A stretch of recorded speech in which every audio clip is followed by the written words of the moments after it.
কুরুক্ষেত্রে যুদ্ধের ময়দানে যখন অর্জুন তার প্রিয়জনদের বিরুদ্ধে অস্ত্র ধরতে পারছিলেন না, তখন শ্রীকৃষ্ণ তাকে একটি মহৎ শিক্ষা দিয়েছিলেন। কৃষ্ণ অর্জুনকে বলেছিলেন, হে অর্জুন, তুমি কেন এত বিচলিত? এই দেহ ক্ষণস্থায়ী, কিন্তু আত্মা অমর। তুমি তোমার কর্তব্য থেকে পিছিয়ে যেও না, কারণ কর্মই মানুষের প্রকৃত পরিচয়। কৃষ্ণ আরও বুঝিয়েছিলেন যে ফল লাভের আশা না করে নিজের কাজ করে যাওয়াই হলো প্রকৃত ধর্ম। প্রতিটি কাজের পেছনের উদ্দেশ্য হলো কর্তব্য পালন।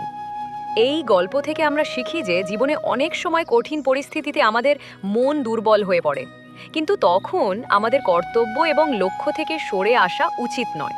ফলাফলে চিন্তা না করে যদি আমরা শুধু আমাদের কর্ম করে যাই, তবে সাফল্য আসবেই। নিজের উপর বিশ্বাস রাখো এবং এগিয়ে চলো। আজকের এই পর্যন্ত গল্পটি কেমন লাগলো অবশ্যই কমেন্ট করে জানাবেন।